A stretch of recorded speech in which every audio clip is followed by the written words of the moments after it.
Hello and welcome back to another video on the Wrestle Debate and to another edition of AEW Dynamite Out 10. Big show going on. Obviously we've got all of the Cody stuff going on in the background. Still can't believe it's true, but it certainly does seem to be the case. But away from that and onto the show, there's lots going on. CM Punk announcing a date and the stipulation for his rematch. Danielson had a banger, so let's get straight into it. And CM Punk was out to start the show. He was sitting in the middle ring and spoke about how he was straight edge and how he inspired many people over the year. He then spoke about how after the win over FTR last week he got to pick his opponent. Punk picked Revolution, and as the stipulation he considered a cage match, but Wardlow could climb in a cage and MJF would still be able to run. Instead, CM Punk chose a dog collar match, promising to stain the mat with MJF's blood. The Salt of the Earth music hit and he came out. Punk had a photo of a young MJF with him at signing years ago, saying that the price would be paid at Revolution. For once, MJF was quite speechless and he just walked to the back without saying anything. Finally they brought that photo out. I was expecting it to be a lot quicker, but this was a decent start to the show. MJF doing something different, it certainly does add a different dimension. But layering on to the first match of the card then, and that was Bryan Danielson versus Moriarty. Danielson offered Moriarty his hand early on. Moriarty went to accept, but Danielson backed off as both men locked out. The latter forced the opponent back into the ropes and following the break hit him with a chop across the chest. Danielson then took Moriarty down and locked in a Romero special. He then caught Moriarty with a knee strike to take him down and followed it out with kicks. Danielson was dominating and he hit Moriarty with a snap suplex. Both men then traded strikes before he briefly locked in a label lock. Bryan then continued to boot Moriarty across the head but hit back with suplex. Moriarty then went to lock in the border city stretch, but Danielson made his way back to his feet. As soon as Moriarty was back on his feet, the American Dragon hit him with a running knee strike. Moriarty looked done, but Danielson didn't relentlessly stopping him and locking a triangle choke, and he was out and the ref called for the bell.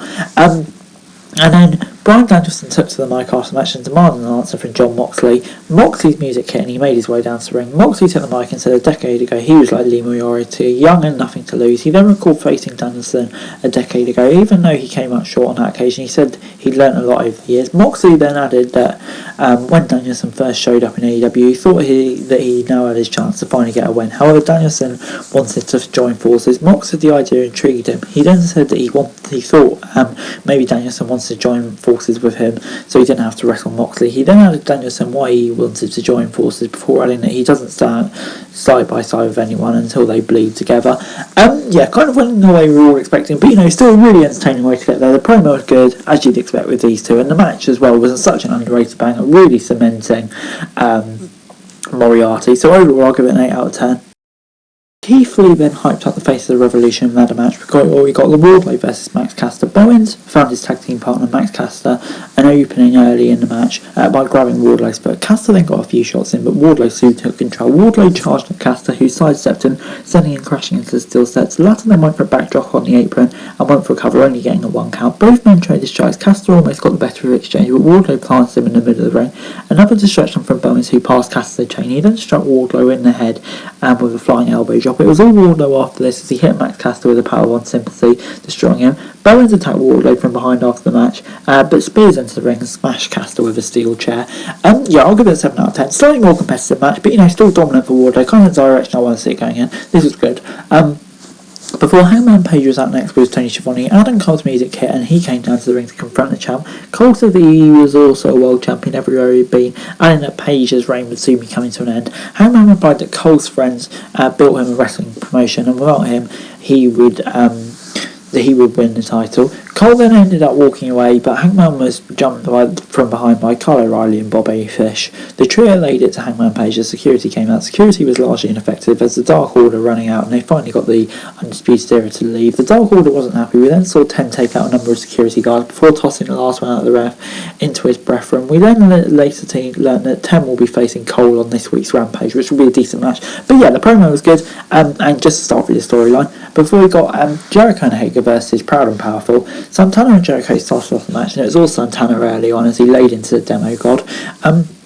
Ortiz then tagged in and they double teamed Jericho. Ortiz then went for the cover but only got a 2 count. He followed up with a fisherman suplex, but Jericho hit back with a suplex of his own. Hager was all over Ortiz and then got in the face. They traded right hands before Hager hit an overhead suplex followed by a Hager bomb in the corner. Both teams took each other to the limit as things broke down. Hager then planted Santana but he couldn't get the 3 count. Jericho and Hager had Santana in their corner but he sent Hager crashing out the ringside. Jericho replied by hitting Santana with a face buster. He then went for the Lions out but Ortiz stopped him mid-move with Santana hitting Jericho with a Russian leg sweep. Santana and Ortiz then hit him with a street sweeper, but he kicked out. Jericho locked in the lion tamer on Santana, but he managed to crawl over to ropes. Kingston was on the apron, but the champion took him out. Santana then hit Jericho with a discus lariat to pick up the win. Jericho and Kingston came to blows after the match as the referees came out to separate them. But yeah, this was a good match. Very interesting to see where it goes from here and whether the Inner Circle reunite or not. But yeah, this is an interesting offset. 7 out of 10. Next up was Thunder Rosa versus Mercedes Martinez. This was off to a violent start as Rosa hit Martinez with a steel chair. He then sent her crashing over the barricade before the Joe rolled in the crowd. Thunder Rosa then drove off the barricade and took out Mercedes Martinez, almost slipping before hitting the move. The match headed back to the ring. Rosa set up a table at ringside before going for a Death Valley driver through the table. Martinez blocked it and hit a Fisherman Buster from the apron and through the table. Back in the ring, Thunder Rosa hit Hurricane Rana from over the top rope before placing a trash can over Martinez and hitting a running dropkick. She then went for a cover, but Mercedes Martinez managed to reach the bottom rope. Martinez then hit a top rope and hit a flying elbow drop, but it wasn't enough to put Rosa away. A pile of chairs was set up in the middle of the ring, and Thunder Rosa hit a Fire Thunder driver on the table to pick up the win.